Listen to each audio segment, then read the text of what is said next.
Hello podcast listeners, and thank you once again for tuning in to the ABC Music Talk podcast, the show for anyone interested in the music industry. This is a special bonus episode inspired by a tweet from my hosting company Sounder. The tweet in question reminded me that I'd missed a few installments of the otherwise biannual updates about running this podcast. Well, in fact, I'd missed a whole year and a half. So, staying on the theme of timelines, I actually wrote this episode over a month ago, and regular listeners will have seen that there has been a bit of a gap in shows. I'm currently struggling to recalibrate to the world going back to normal after the pandemic lockdowns. Travel has started again, my new home at Beatport has an office I can now attend, and I have a team again to spend some time with, so all in all, I need to find a new rhythm. The point of these episodes is to demonstrate what it's like to run a podcast, in case you're curious about running one yourself, or do and find it useful to benchmark off. So, less about the music industry and more about podcasting, which is where the episode begins. Sounder, my hosting company, posted an interesting chart on their Twitter feed, which told me that if I'd had 5,000 streams in the first 30 days of a show going live, then it would be in the global top 10 of podcasts. That's all genres globally. As you'll learn shortly, I'm not even close to that, but the point of the tweet was to focus the mind on what statistics are actually important. As mentioned, I've now done 2 previous episodes where I've read out some stats, but I've never really known what any of it meant. That's to say, I knew what it meant to my own show's progression, but was it any good? The next stat was interesting. If I'd had 1,300 streams in the first 30 days of a show going live, then I'd be in the top 20 of global podcasts. Now, given that there are 2 million plus shows worldwide, that would be pretty good. Well, I'm not there yet either. As most of you know, I've spent my life in the music industry, and typically we're now surrounded by some huge numbers in terms of metrics, whether it's the billions of views on YouTube a few artists have now had, or that now over 500,000 tracks on Spotify have reached over 1 million streams per track. In short, lots of zeros in those types of figures. So I've had to recalibrate my mind when it comes to podcasting. Over the last 10 episodes, I've had an average of 190 plus streams per episode in the first 30 days, which puts this little niche podcast in the top 50% of global podcasts. To get inside that top 50, you need at least 160 streams in the first 30 days. I have to say, once I realised that, I felt pretty good about what I've been up to. The numbers seem epically small when compared to what I'm normally dealing with in my day-to-day, but as it turns out, things are looking okay for where I'm currently at. I've never really tried to advertise this podcast. I do it completely on my own, other than the guests, of course, and as mentioned, it's a really niche podcast subject matter, all of which contributes to probably the lower numbers. And yes, they are all absolutely excuses. Now, some listeners also may have noticed that I've enabled some dynamic adverts to appear at the beginning or end of the episodes. It seems pretty hit or miss as to when they appear, which is presumably all about what the advertiser wants. So it's not exactly exciting money-wise, but it's an interesting additional measurement for me. I'll tell you more about that in future updates. Also, this episode is the first one I recorded with yet another new bit of kit. As some of you know, I interviewed the founder of Aston Mics, went ahead and bought 3 of his Aston Stealth mics, which then led me down a path to buying more kit. In the 1-year update, I tell that story in full, so go and check that out. But in short, it got really expensive. The relevance here is that I ended up buying an analog mixing desk to power the mics.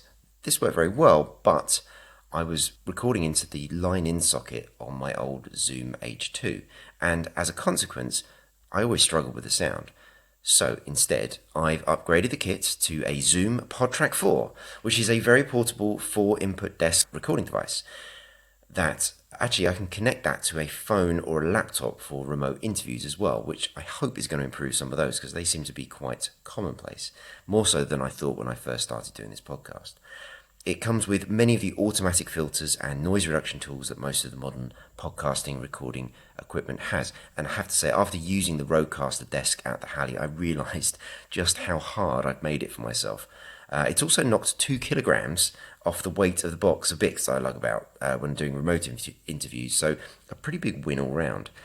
As ever, when I make these changes, I hope they will further improve the sound quality of each episode. In the 1 year update episode, I picked up on the fact that I'd had a heavy male bias to my listeners, and I wanted to address that by bringing more women onto the show, in the hope that it would attract a better balance gender-wise in my listenership.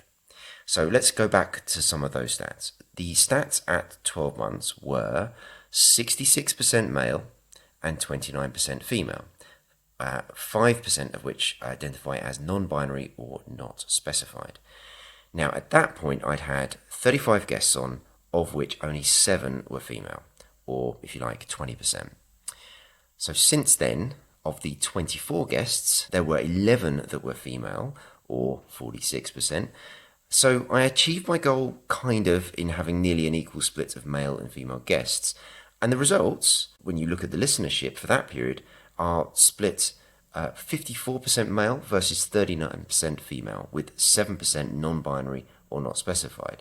So it's not exactly a home run in terms of hitting a totally equal split, but I'd added 10% more female listeners, attracted 2% more non-binary not specified, and changed the percentage of male listeners to almost half of those tuning in. So it felt pretty good. By the 1 year mark, I had recorded 45 episodes. To date, I've now done 66, so only adding 21 episodes in the last year and a half, which is just over an episode a month, which was the rough plan.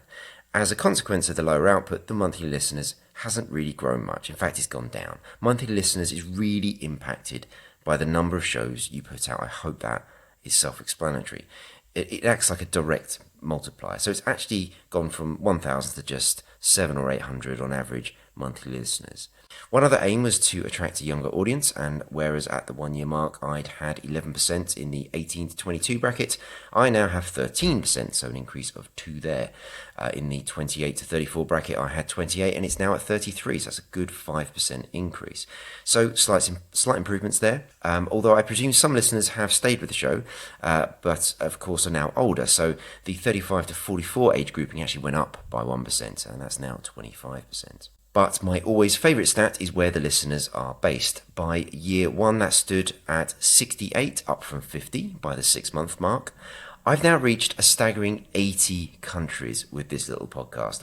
It's an all-time now. The UK dips just below the 50% mark, which was previously at 60. The US is just over 26. So English language is, and always probably will be, a blocker to growing a truly international listenership, unless of course some very clever technology comes along that improves this for podcasters and listeners alike. In fact, a new thing to mention is that the full-length episodes of the podcast are now on YouTube, and they come with all the transcriptions, which I hope will help with the growth of the international market, because you'll be able to read along as well as listen along, which may be easier. I know some people learn English through music videos, for example, that have the lyrics. I've always had a channel for the podcast, but I've never really pushed it because I only have ever had these the short social promo videos that I make. So it's never really been very content rich. And as a consequence, I've never really pushed for subscribers to the channel. I'm obviously yet to see what difference this will make, but more places the show is available can't be a bad thing. It is, after all, what I've been preaching in my professional life for the last 20 years or so with the work I've done in digital distribution. In fact, my rather excellent hosting company via the paid-for subscription I took out at the beginning of this year means I have now increased the number of places the show is visible. I'm obviously hoping all of this will start to show some improvement in the listener numbers. A thought that had been brewing for a while is, how will my show translate into the metaverse? What will Web3 mean for it? I'm currently involved with some projects in this space at my new home at Beatport, so I'll add a layer of research for podcasting sort of on the sly. So hopefully none of my fellow Beatporters are listening and realise that I'm going to be slightly distracted by that. But I hope to bring you some thoughts on it soon. There's already one app called Wisdom that I've just joined, offering me a token reward instead of fiat currency for my participation, a notion which is now commonplace elsewhere, but clearly an example of the direction of travel for the podcasting industry. I'm going to wrap this episode up with one final stat, and that is the new champion of the most listened to episode of the show. And the new winner is Vaza Weber from Vibrate and his Old Dog's New Tricks episode. I had a feeling that would connect quite well, and to date, over 1,000 people have listened to it after it aired back in December. It's worth noting that this one got picked up by various industry Twitter accounts, which I'm sure helped spread the word, but still, for this podcast, a great achievement. So thank you once again, Vaza. Finally, as ever, a huge thank you to all the guests who have given their time for free to this show. And of course, to my listeners who I do this for. It's great to hear from you in person and online about what you enjoy about it. So please do continue to get in touch. My Twitter and Instagram handles are at Alex Branson, or head to the website where you'll find a contact page. Thanks always to my sponsor, Rota Videos, and the incredible audio assassins who provided the music branding for the show. And if you like the show, please leave that 5-star review on Apple Podcasts or wherever you get your podcasts.